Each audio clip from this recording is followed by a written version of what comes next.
வணக்கம் ஐயா. ஒரு கிரகம் வந்து ஒரு பாகவகத்தில் எந்த டிகிரியில் இருக்கோ, ஃபார் எக்ஸாம்பிள் இந்த பாவகத்தோட ஃபார் எக்ஸாம்பிள் 3 டிகிரிஸில் இருக்குன்னு வச்சுக்கோங்களா ஐயா, அது ப்ரீவியஸ் பாவத்து மேலேயும் அந்த எஃபெக்ட் இருக்குமா, இல்லைன்னா இந்த கேபி சிஸ்டமில் வந்து மொத்தமாகவே இங்கே வர மாதிரி சொல்கிறாங்க. ஸோ புரியுது, கேளுங்க. ஸோ அது நம்ம வந்து ஃபார் எக்ஸாம்பிள் ஒரு குரு வந்து ஒரு மீனத்தில் இருக்கார், ஆனால் 3 டிகிரினா அப்போது கும்பத்தையும் சேர்ந்து சுபத்துவம் படுத்துவாரா? அந்த டிகிரி அமைப்பில் எந்தெந்த பாவத்தை பார்க்குற மாதிரி நம்ம கணக்கெடுக்கணும். அந்த பாவகத்தை பார்க்குற அளவுக்கு தாங்க சுபத்துவப்படுத்துவார். நான் இதையே கடகத்தில் இருக்கக்கூடிய குரு, கடகத்தில் 28 டிகிரியில் இருக்கக்கூடிய குரு கும்பத்தில் 5 டிகிரியில் இருக்கக்கூடிய ஒரு கிரகத்தை பார்ப்பார்னு சொல்லியிருக்கிறேன். கடக குருவுக்கு மட்டும் இந்த வலிமைன்னு சொல்லியிருக்கிறேன். குருவுக்கு அது 8ஆம் பார்வை மாதிரி வந்துடும். ஏன்னா குரு வந்து கடகத்தில் அதி உன்னத நிலைமையில் இருப்பார். ஆகவே டிகிரி அளவில் பார்வைகளை பார்க்கறது நல்லது. ஆனால் பார்க்கின்ற கிரகம் ஒளியோடு இருக்கிறதான்றதை கணிக்க வேண்டியது அவசியம். இப்போ நான் சொல்கிறது புரியுதா? கடகத்தில் குரு இருக்கிறார், கடகத்தில் உச்ச குருவாக இருப்பார். அவர் 28 டிகிரியில் இருக்கிறார். சனி 5 டிகிரியில், இல்லை நீங்கள் சொல்கிற மாதிரி 3 டிகிரியில், சனி 3 டிகிரியில் 8ஆம் இடத்துல இருக்கிறார்னு பார்த்தா பல நிலைகளில் இதை நான் உறுதி பண்ணியிருக்கிறேன். அந்த கடகத்தில் 28 டிகிரியில் இருக்கின்ற குரு அந்த தன்னுடைய உச்ச பார்வையை 7 டிகிரி 5 டிகிரிக்குள்ளே 8இல் இருக்கக்கூடிய சனியை பார்க்குறாருன்றதை உறுதிப்படுத்தியிருக்கிறேன். ஆகவே அந்த மாதிரி தான் பார்க்கணும். ஆனால் இந்த அமைப்பு மகர குருவுக்கு இல்லை. பாவகத்தையும் சுபத்துவமாக்குவார். அடுத்தது வணக்கம். அக்கா முத்துலட்சுமி அக்காவுக்கு எல்லாரும் ஒரு பாராட்டு கொடுங்க. புதன் இத்தனை வயசுலையும் ஆன்லைன் வகுப்புகளில் அவங்க வந்து ஒரு ஹீரோயின்.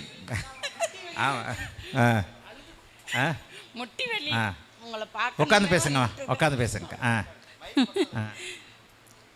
புதன் தசை நடக்குதுங்க. இப்போ புதன் வந்து ரிஷபத்தில் சூரியன் புதன். ஆனால் புதனுடைய 2 வீடும், ஒரு வீட்டில் ராகு, இன்னொரு வீட்டில் சனி செவ்வாய். இப்போ தசை நடத்தையில், ஆனால் சுக்கிரன் வந்து உச்ச சுக்கிரன் வீட்டில் இருந்து தசை நடத்துது. இப்போ புதனுடைய மிதனத்தில் புதன் இருக்கிறாரா? ரிஷபத்தில் புதன், மீனத்தில் சுக்கிரன் உச்சம். அபூர்வமாக வரக்கூடிய கிரக நிலைமை அது. சூரியனோட இருக்கு புதன். ஆனால் புதனுடைய 2 வீடுகளுமே பாவத்துவம். இப்போ தசைக்கு பலன் எடுக்கையில் இது எப்படி? லக்னம் கடக லக்னம். என்னதான் புதனுடைய வீடுகள் பாதிக்கப்பட்டாலும் புதன் உச்சனுடைய வீட்டில் இருக்கிறாருன்றதுனால இந்த இடத்துல பாதிக்கப்படாமல் இருந்தால் சரி. இதை வேற மாதிரி சொல்கிறேன். ஒரு முழுமையான உங்களுக்கு நான் 100 ரூபா கொடுக்க போகிறேன்.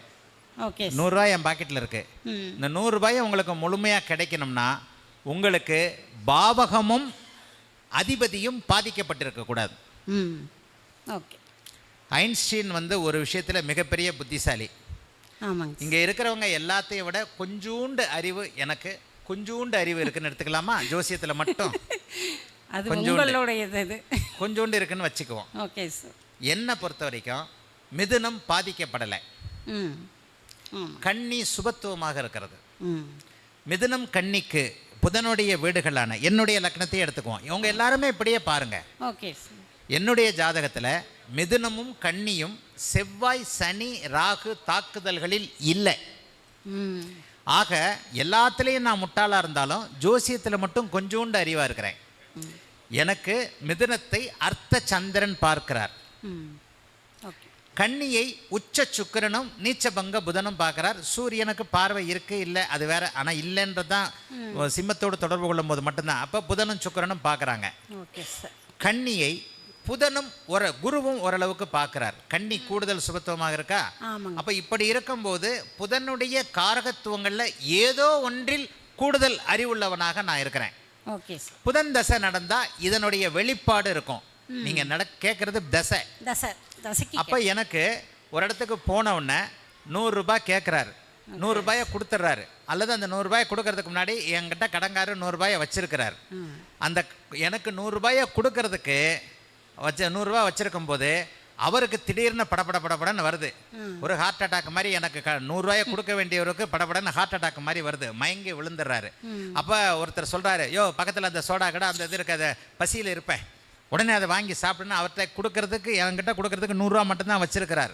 அவருக்கு உயிர் போகக்கூடிய சூழல், வயிற்றுல பசி, அந்த மாத்துக்கு பாதி அளவே கிடைக்கும். புரிஞ்சிருச்சா?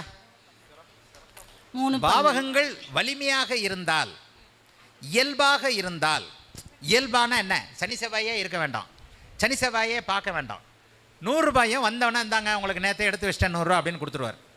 பாவகங்கள் பாதிக்கப்பட்டால் அந்த பாவகங்களுடைய ஆதிபத்தியங்களும் அந்த பாவகாதிபதியுடைய காரகத்துவங்களும் முழுமையாக உங்களுக்கு கிடைக்காது. ஐயா முழுமையாகவே கிடைக்கல, அவர் புத்திசாலியாக தான் இருக்கிறாரு. அந்த பாவகம், அதுக்கு தான் நான் சொல்கிறேன், பாவகம், பாவகாதிபதி, காரகம், இந்த மூன்றுக்குள்ளே இருக்கின்ற அந்த 120 மார்க்கை புரிஞ்சுக்கிட்டோம்னா பெரிய அளவில் நம்ம முழுமையாகவே டக்கு டக்குன்னு பலனை சொல்லிடலாம். ஐயா வணக்கம் ஐயா. என்னோட கேள்வி என்னன்னா, இரு ஆதிபத்திய கிரகங்கள் பரிவர்த்தனை ஆகும் பொழுது பரிவர்த்தனையான இடத்திற்கான ஆதிபத்தியத்தின் பலனை செய்யுமா, அல்லது பாவக விதிப்படி ஆதிபத்திய பலன்களை செய்யுமா? தசை வரும் பொழுது. இது எத்தனையோ ஆன்லைன் கிளாஸில் பதில் சொல்லிட்டேன். காரகத்தை தான் செய்யும். ஒரு இதாக சொல்கிறேன், விருச்சிக லக்னம். ஐயா இருங்க ஐயா, உதாரண ஜாதகம் நானே சொல்கிறேன். தனுசு லக்னம், 10ல் சுக்கிரன் நீசமா இருக்காரு. நீங்க அதை பத்தி பேசுறீங்க. ஆதிபத்தியத்தை ஸ்தான பலத்தோடு பார்க்கலாம். காரகங்கள் வலிமை அடையும். பரிவர்த்தனை பெற்ற கிரகங்கள் காரக நன்மையை செய்யும். ஆன்லைன் கிளாஸில் திருப்பி சொல்லி கொடுத்துருக்கிறேன்னா, விருச்சிக லக்னம், லக்னாதிபதியும் புதனும் 1-11 பரிவர்த்தனை. நீங்கள் புத்திசாலியாகவும் தைரியசாலியாகவும் இருப்பீர்கள். சரிங்க ஐயா. இப்போ தனுசு லக்னத்துக்கு 10ல் சுக்கிரன் இருக்காரு, 11ல் புதன் இருக்காரு. அப்போ அந்த மாதிரியான லக்னத்துக்கு 5ல் குரு இருக்கும்போது பலன்களை எப்படி நம்ம எடுக்க முடியும்? இப்போ இந்த இடத்துல 5ல் குரு இருக்கிறாருன்னா உங்களுக்கு லக்னம் கெடலை. ஆமாம், நீங்கள் புத்திசாலியாகவும் இருக்கிறீர்கள், காதல் மன்னனாகவும் இருக்கிறீர்கள்னு எடுத்துக்கலாம். ஆனால் நீங்கள் இப்போ சொன்னீங்க ஐயா, நீசமாக சுக்கிரன் இருந்தார் அப்படின்னா அந்த மாதிரியான காதல் மன்னன் அப்படிக்கிறதுக்கான அமைப்புகள்லாம் இல்லைன்னு சொல்கிறீங்க. அப்போ இப்படி சொல்கிறீங்களே, அது கொஞ்சம் கான்ட்ராடிக்ஷனாக இருக்குது. கொஞ்சம் இன்னும் தெளிவாக சொன்னீங்கன்னா நல்லா சரி. உங்கள் பேர் என்ன? அரவிந்த். அரவிந்த் ஐயா. அரவிந்தன். ஆமாம் ஐயா. நீங்கள் உங்கள் அம்மாவுக்கு மகன்? ஆமாம் ஐயா. கல்யாணம் ஆயிடுச்சா? ஆயிடுச்சு ஐயா. உங்கள் மனைவிக்கு நீங்கள் புருஷன்? ஆமாம் ஐயா. நீங்கள் உங்கள் அம்மாவுக்கு மகனா, மனைவிக்கு புருஷனா? ரெண்டுமே உண்மைதான். தாங்க பதில். குழந்தை இருக்கா? இருக்குங்க ஐயா. உங்கள் குழந்தைக்கு அப்பா? நான் தான் அப்பா. மனைவிக்கு கணவனா, குழந்தைக்கு அப்பாவா? ரெண்டுமே உண்மைதான்.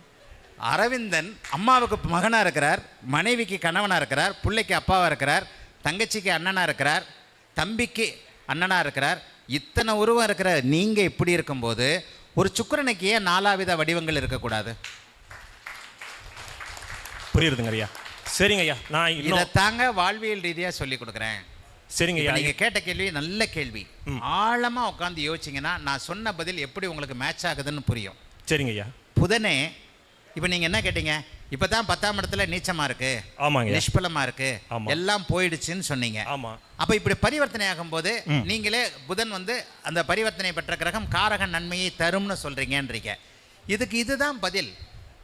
இந்த காம்பினேஷனை தான் நம்ம எல்லாருமே தடுமாறுறீங்க.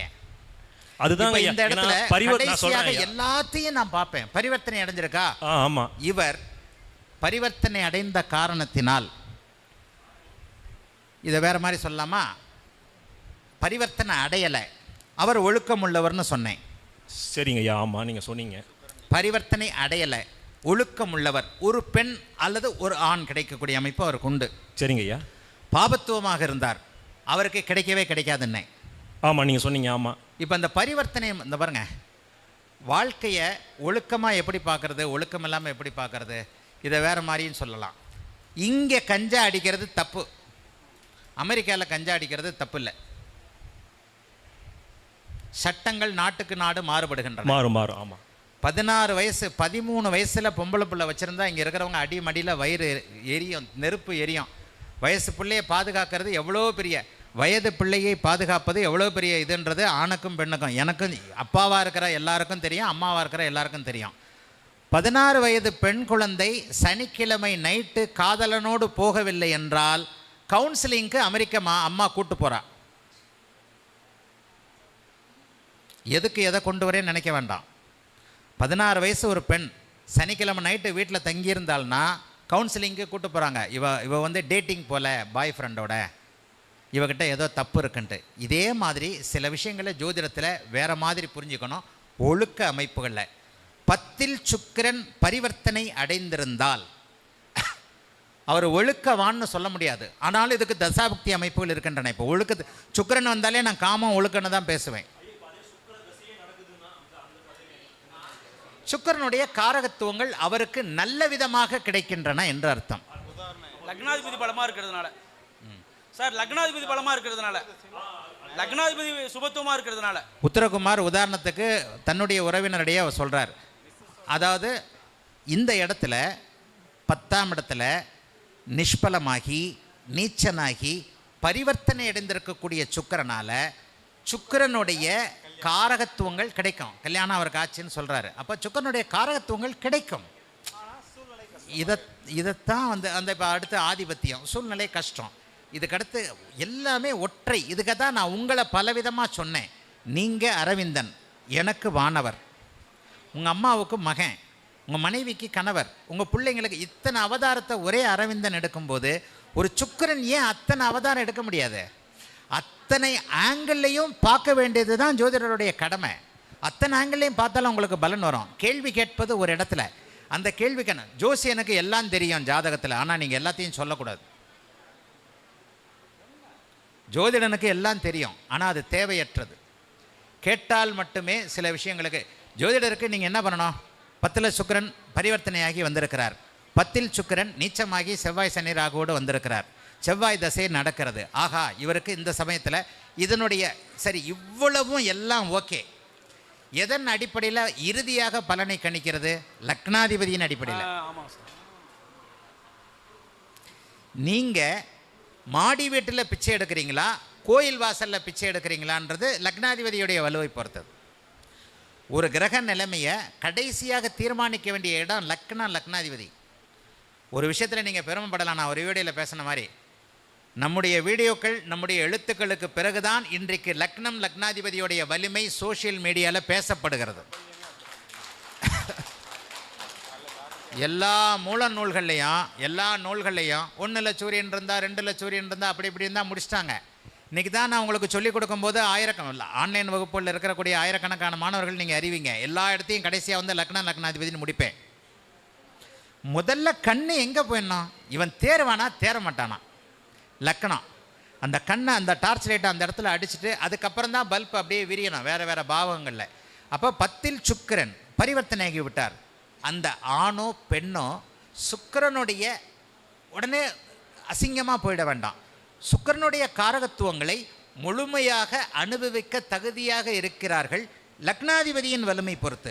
சரி, சுக்கிரனுடைய காரங்கள், அவர் காமத்தை அனுபவிக்கிறாரா, வீட்டை அனுபவிக்கிறாரா, வாகனத்தை அனுபவிக்கிறாரா? உடனே அப்படியே பாவங்களை கிளைகளையா காவேரி பல கிளைகளாக பிரிந்து தடுப்பணைகளாக மாறுவது மாதிரி 4ஆம் இடத்தை பார்க்க வேண்டியதான், 7ஆம் இடத்தை பார்க்க வேண்டியதான். ஒற்றை இலக்கில் ஒற்றை அமைப்பில் உப நட்சத்திரத்தில் தான் பலன் இருக்குது, கிடையவே கிடையாது. நீங்கள் எல்லாத்துலேயும் அப்படியே பரவி வந்தால் தான் பலன் சொல்ல முடியும். சரியா?